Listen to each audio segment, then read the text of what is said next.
Welcome to the Destiny of Manufacturing podcast. I am your host, Dean Phillips. And of course, the Destiny of Manufacturing is powered by the Precision Metal Forming Association, of which I am the technical director at. And I am very proud to have with me Chris Zuzick, of course, who is the vice president over at Waukesha Metal Products. Welcome, Chris. Good morning, Dean. How are you? I am excellent today, sir. And Good. I hope everything is good on your end. Another day of travel, so that's a good day. as, as long as they're positive days of travel, that's the That's most right. important thing. That is right. Another road warrior after my own heart. So Yeah, yeah. Racking up the miles. Huh. yeah, everyone. Oh, it's so glorious being on the road. You get to Oh go. yeah, Yeah, hotel, airport, car rental, repeat, yeah, rinse and repeat. yeah. No doubt. Make sure you have all your clean clothes ready to go when you get home. So Yep. Another. I actually have two suitcases packed all the time. yeah, So in case that happens, I always have one to change. And my wife goes, "Why do you have duplicates of everything you have?" I'm like, "That's just yeah. just the Dry way it is." cleaners, the dry cleaners love us. Yes. So so Chris, tell me right off the bat, what is your big takeaway or your destiny for the next 5 years? Yeah, I think that's a great question. I think as we continue to evolve in manufacturing, uh, biggest takeaways for me personally will be continued growth in the fabrication world, Mm-hmm. continued use of AI and incorporating that into our workflow, from predictive analysis to efficiencies. I think workforce development is a key aspect of what we need to be doing for the next 5 years, attracting the next level of manufacturing executives in the United States and North America. And I think it's really important we continue to do that. And I think we're going to see more and more focus on those areas: efficiency, workforce development, and continued growth in the metal fabrication area as hopefully the world changes and we continue to grow our manufacturing base in the United States. um, Manufacturing is going to be a key contributor to that growth in our growth domestic product. Mm-hmm. Let me ask you this. Do you see the fabrication side of the business as a diversification so that you are trying to diversify yourself from just stamping, or do you see it as a value-added process? Well, the value add process for us, I mean, our tagline is complete metal forming parts and assemblies and tooling. And I think we go to market by saying, listen, we're there with you from cradle to grave. We're there from you from with our customers from the prototype stage to the fabrication stage. And as they continue to grow, we grow with them and they can graduate to a production tooling, production stamping perspective. So it's kind of our value proposition. I wouldn't say it's a diversification. I think it's more of full service value add. Gotcha. Yeah, and I think that's a good perspective on that because I what I've seen in the past years ago, uh, and my gray hair proves Yeah, they're with you. some of that. When I started at Niagara years ago in the early '90s, when we sold presses, it was a very different market. You had presses and you had press brakes, and people would use press brakes to kind of prove out what they're doing, shorter runs, and then they would migrate to the stamping, and you saw less of that. It basically that customer was gone from the fabricator and went over here to the stamper once they had the volumes to justify it, the cost of hard tooling. And do you see this as part of that evolution? Absolutely. I think if you take a look at where our customers are today in this evolving world of manufacturing, where I'll use the term nothing's really frozen until it's frozen designs, because there's all these quick changes and stuff. You have to be able to be nimble enough to work with our customers to help them go generation to products, right? And it's the manufacturing, most of what we do in manufacturing isn't really geared toward 7, 8 year automotive programs per se. Where Mhm. stamping, you put a tool in, you run it, and you run, 1 million pieces a year, and next year you run 1 million pieces, and then the year after that. There's not much change in that, although it is getting a little bit different in today's world with EVs and hybrids. But this just allows us to be part of our customers' product development group, Mhm. if you will, because they come to us and say, here's what I want to make today, but as this evolves, we're going to have to tweak the design. We're going to have to do something here or here. And you can't just tool up and then pull the tool out and make some changes on the stamping side. The cost of that is really high. So brake presses, turrets, lasers, robotic welding allows us to be, I use the word nimble, but I'll use it again, nimble enough with our customers to help them through that new product development stage.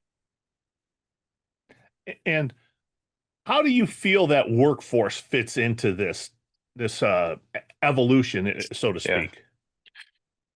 Yeah, I think in our world, um, if you join our company and you work in our fabrication group, there's a chance you're going to be working in multiple different operations of our facility, everything from laser welding, manual welding, assembly, robotics, um, you know, eh, different forming.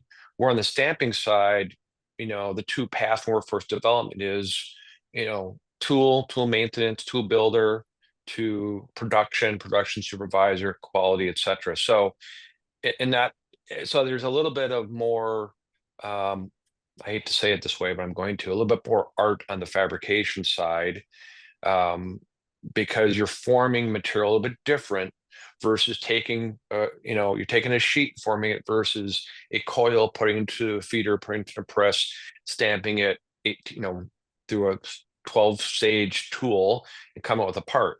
All very special, all very, neat to do, but it's a different world on the fabrication side. I think you're just touching a little bit more.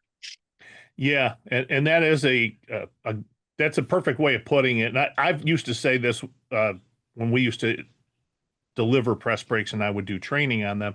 One of the things, it's almost like this black arts kind of thing, and Yeah. these people are more.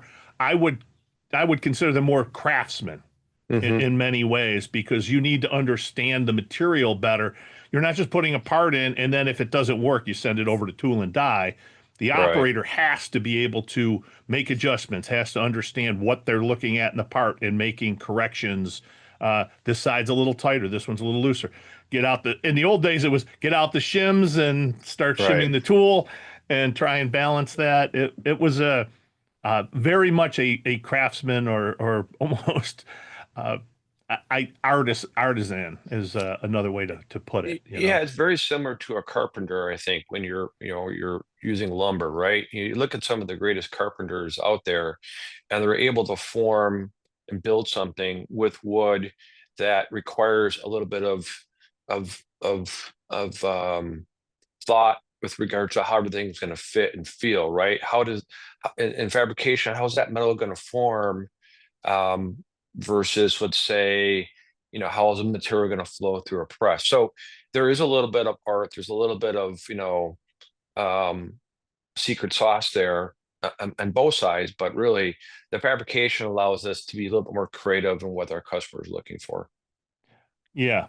And so tell me, give us a little background on you. Tell us a little bit how you got involved in the metal forming and fabricating world. I started my career, updating myself. I started my career in the late 80s working for a manufacturing company, and I was still in school.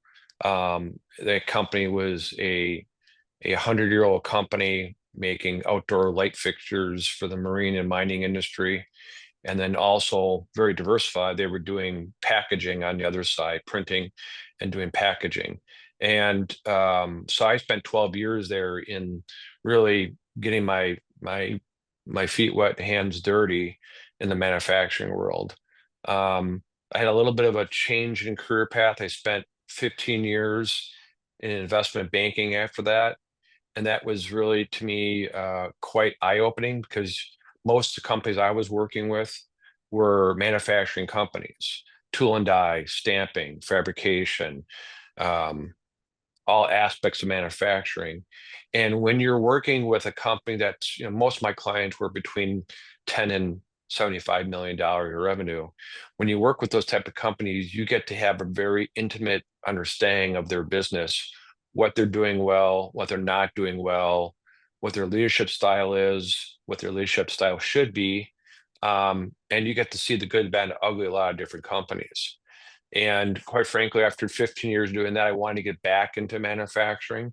And the great thing about investment banking is that you get to network with a lot of people from all different disciplines. And I was able to identify an opportunity at Waukesha Metal Products and joined them in 2016. That's tremendous.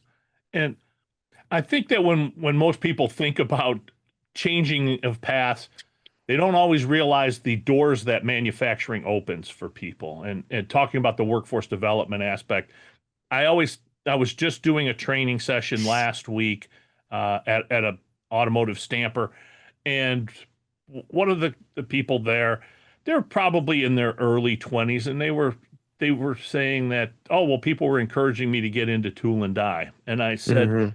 look, there are one thing about this industry is it's fairly small and fairly close knit. And if you are willing to put in the time and you build up your experience, a lot of doors can open on their own for you. You're going to get to know people. You're going to see what opportunities and what your passion is. What is it Right. that really excites you? And I tell a lot of these younger people, take advantage of that. Take advantage of what you learn here and think about it. I know that there's a lot of people out there, especially now in this age of influencers and things like that. But there's a lot of people, even in our manufacturing industry, that are uh, getting the word out, which is really Yeah. important because we need to change our reputation, so to speak. Uh, how does Waukesha and how do you incorporate it into how do I reach that next generation of worker and how do I make them excited about manufacturing? Yeah, I think, and those are all very, very good points because manufacturing is not what we thought of was during the 80s, right? And that's changed. Um, I kind of go back to the value of manufacturing, what it has done for our country. You go back into the World War II era where, you know, heads of manufacturing on a dime changed their business proposition from making, let's say, cars to making tanks. Milwaukee area is filled with companies today that were a huge part of that military buildup during World War II. So there's a great level of history and pride in manufacturing that I think was lost during the late 70s and 80s. What we try to do is market the value of working in manufacturing to students, whether it's through high school programs, trade schools, career fairs, etc. What we're trying to do is tell potential employees, listen, um, we're going to put you through a planning program or a training program. We're going to explain what we should be doing, what we're going to do, and then we're going to help you through that. And while you're doing that, we're going to pay for your education and we're going to pay you to work. And I think if you can connect with them from an emotional perspective and you can sell the value, I mean, we're not recruiting anymore. I mean, people like to use recruitment as a term. We're not recruiting. What we should be doing is selling the value of working in manufacturing, or in our world, the value of working at Waukesha Metal Products. Mm-hmm. And that to me is what we ought to be doing more of, is selling. Recruiting is a different mindset. We have to be selling. And when I say everyone's a salesperson, it's true. Every day you talk to somebody, you're selling what you do, your organizations you belong to, your company, and you're trying to get people excited about that. And that's what we're trying to do. By utilizing PMA and utilizing other tools to get people excited about joining our organization or joining our industry. The other thing I will say too is that, and I've been a kind of a big proponent of this, is I'm willing to bet that if you ask a lot of the manufacturing companies what percent of CapEx is your revenue, they'll say, well, we invest 3 to 4% every year in CapEx. If you challenge them and say what percent of your revenue is in training and retention and traction, they probably can't give you a number. And Right. that's the problem. Our I think our most important asset in organization is our people. And if you're not investing in them and giving them a path towards success, then shame on you. And I think Hmm. that's what we have to be doing every day in our company and in manufacturing. Yeah.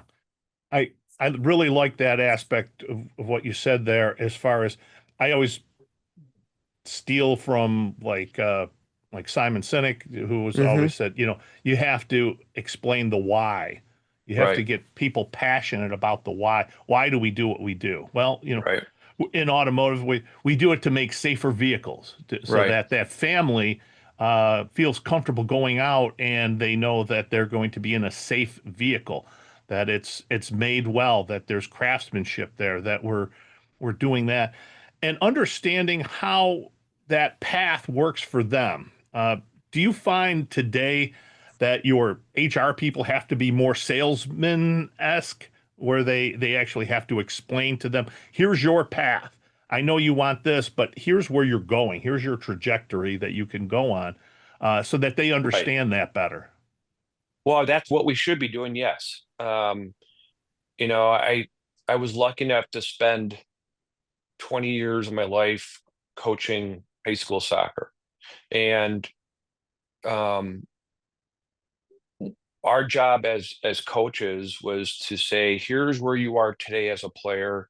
I think you can get here. I'm going to help you get here. I'm going to give you the training, education, get here. But it's up to you to want to do it, right?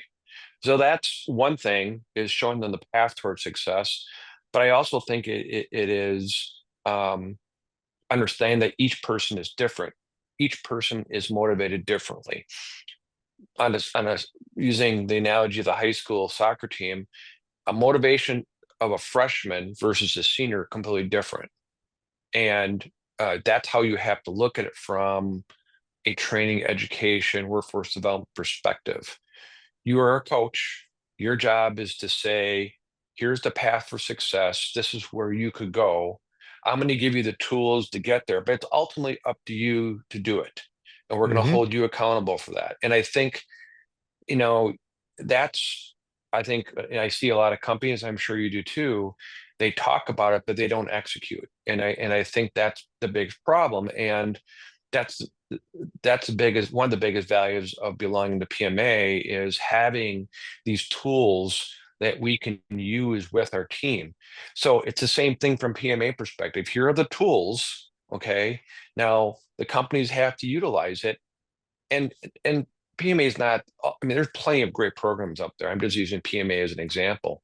What I'm trying to say is our job as leaders of people, regardless of the position you're in, whether you're a press supervisor or a program manager or a HR person, is to be leading, to work with your team, to give them the tools to be successful. And to me, it's just not an HR function. It is a leadership function.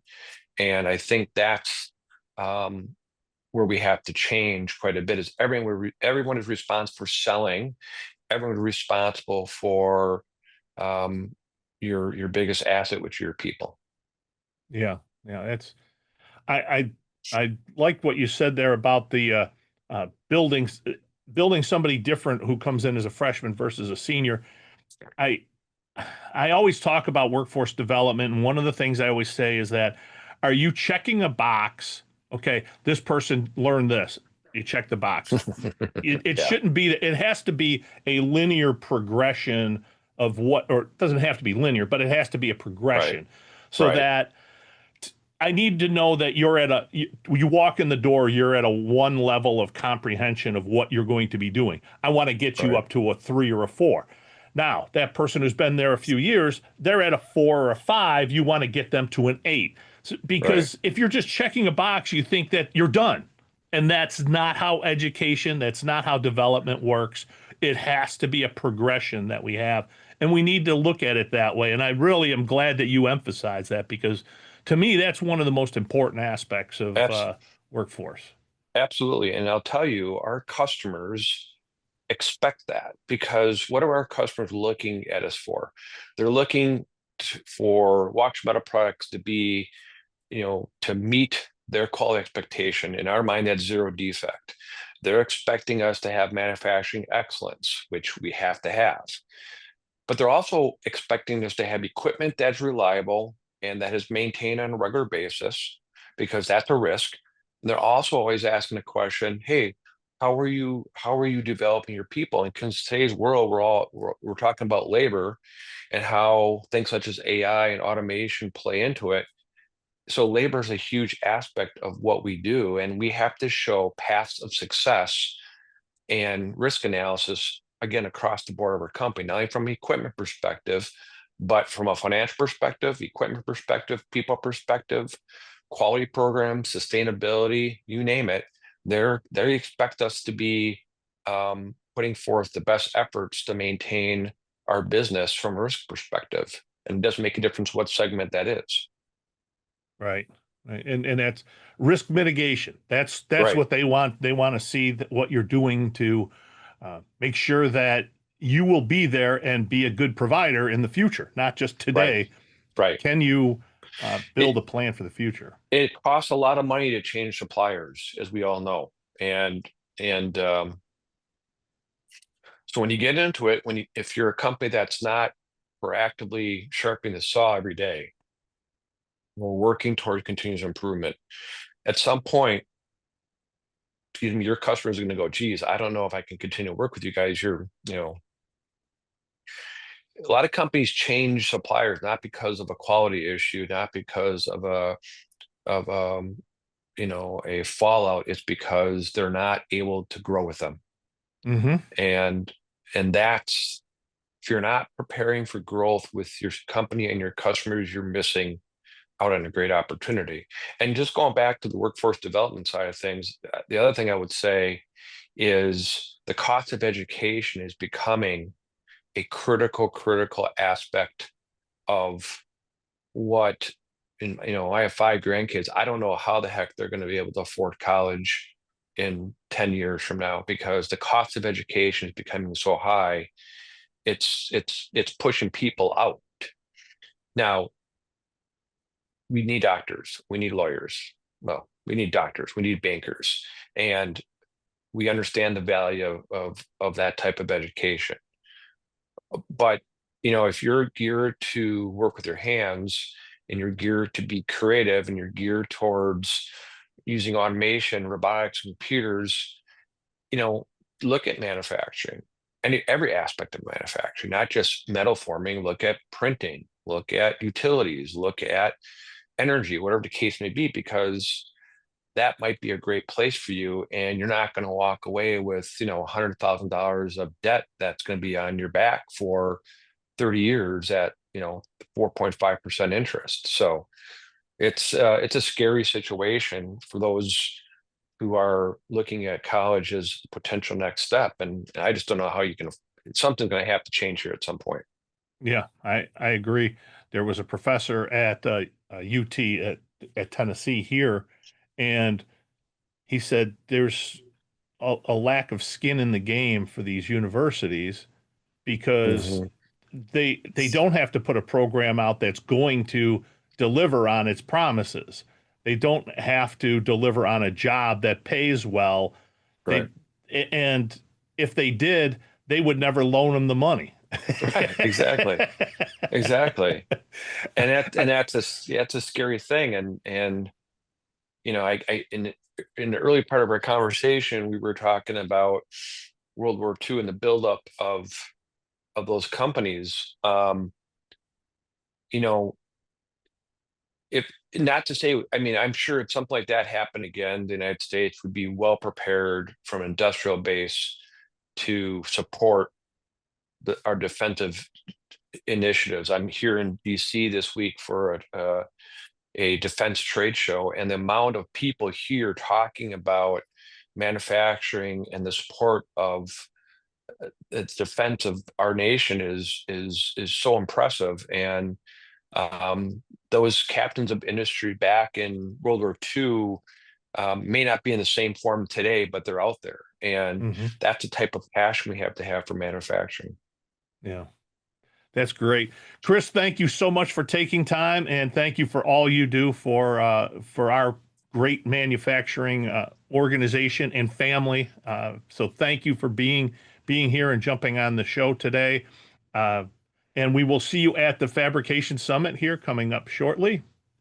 In November, we'll be talking about fabrication and growth of fabrication and many of the topics we're talking about today. And I'll also be attending the auto parts conference in Nashville here pretty soon as well. It's coming right around the Yeah. corner. So Yes. plenty to talk about in the automotive world these days. Yes, absolutely. Chris, thank you so much. We appreciate you. And this has been the Destiny of Manufacturing podcast, powered by, of course, the Precision Metal Forming Association.